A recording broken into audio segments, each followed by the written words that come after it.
Top quality और consistent performance के लिए सिर्फ सिल्वर पंप नाम याद रखना।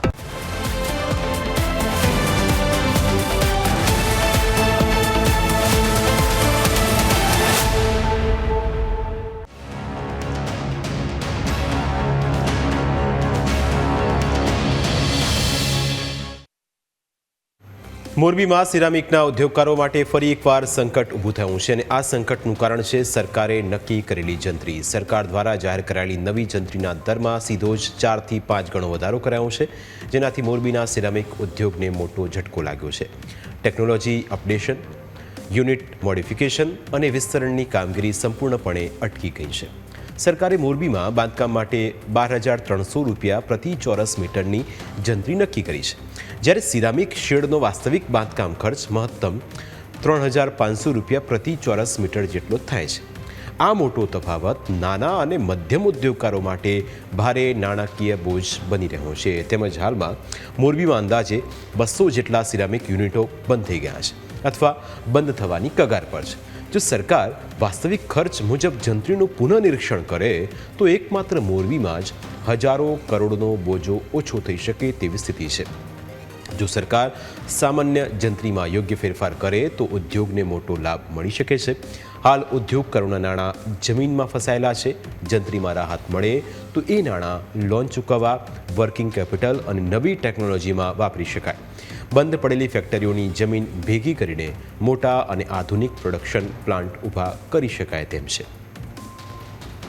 તો આજે બાંધકામની કોસ્ટ ચોરસ મીટર ઉપર જોવા જઈએ ને તો 3,000 થી 3,500 રૂપિયા આવતી હોય છે, જ્યારે સરકાર તરફથી જે આ જંત્રીમાં 4 થી 5 ગણો વધારો એટલે કે 1 ચોરસ મીટરે 12,500 રૂપિયા જેવું થાય. તો જોવા જઈએ તો જંત્રીના હિસાબે કોઈ યુનિટને આજે સેલ કરવું છે અથવા વેચવું હોય તો એ વેચાતું નથી. આ એક મુખ્ય કારણ છે. એટલે આજની તારીખમાં જોવા જઈએ તો એવી આ બધી જગ્યા રહી શું થાય કે રોડ ટચ અને એકદમ કિંમતી જગ્યાએ છે કે સરકારના જંત્રીના નિયમના હિસાબે આ મોંઘી જમીનું એટલે એ ઇન્વેસ્ટમેન્ટ એક ડેટ જેવું થઈ ગયું છે. અંદાજે જોવા જઈએ તો 2,000 કરોડ જેવું ઇન્વેસ્ટમેન્ટ આપણે આશરે ગણી શકાય એમ.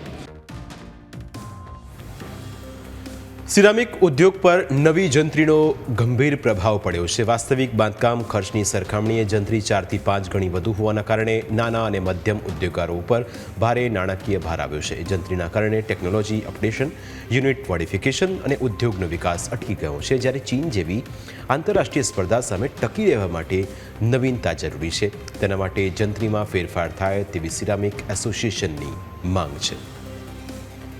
સરકાર આમાં જંત્રીમાં ફેરફાર કરે તો ઘણા બધા યુનિટો જે છે એ વેચાઈ જાય અને માલિકોના જે પૈસા છે એ છૂટા થાય.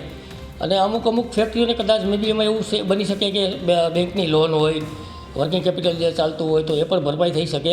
અને એને યુટિલાઇઝ કરવા માટે માનો કે સપોઝ કોઈ 3-4 ફેક્ટરી આજુબાજુમાં જ બંધ થઈ ગયેલી હોય તો એ 10 વીઘાની એક ફેક્ટરીની આપણે એવરેજ પકડીએ તો 40 વીઘા થાય 4 ફેક્ટરીની. તો એ 40 વીઘાની અંદર કોઈ નવો પ્લાન્ટ કરી શકે. કોઈ એક ફેક્ટરીવાળો બીજી બાજુમાં 3 ફેક્ટરી લઈ અને નવી ટેકનોલોજી પ્રમાણે મોટા પ્રોડક્શન પ્લાન એમાં એ કરી શકે.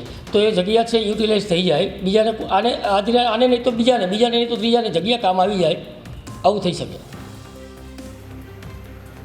મોરબીમાં 200 થી વધુ સિરામિક યુનિટ બંધ થઈ ગયા છે અને હજારો કરોડ રૂપિયાનું મૂડીરોકાણ જમીનમાં ફસાઈ ગયું છે. ઉદ્યોગકારોની સરકાર પાસે મુખ્ય માંગ એ છે કે મોરબી માટે ખાસ જંત્રી નીતિ લાગુ કરીને વાસ્તવિક બાંધકામ ખર્ચના આધારે જંત્રીમાં ફેરફાર કરવામાં આવે, જેથી સિરામિક ઉદ્યોગને નવજીવન મળી શકે અને રોજગાર પણ મળી રહે. પ્રાઇમ 9માં આજે બસ આટલું જ. ફરી મળીશું આપને સ્પર્શતા મુદ્દા સાથે. ત્યાં સુધી રજા આપશો. નમસ્કાર.